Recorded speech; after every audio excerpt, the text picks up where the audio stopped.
Hi everyone, I'm going to be showing you how to make a star. You can take a marker or a pencil or crayon.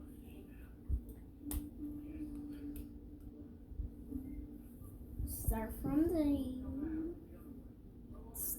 here, go way down to here. Then if you want to switch, you can switch, and you gotta keep on switching if you want to switch. Go here. Next thing you know, you are going to be done soon if you just hurry up. And you keep on going to do it. And if you have to do the last line, then you go to the same color that you started with.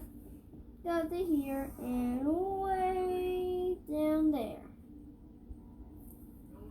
That's how you make a perfecto star. You just gotta keep on trying, and next thing you know, you're almost done.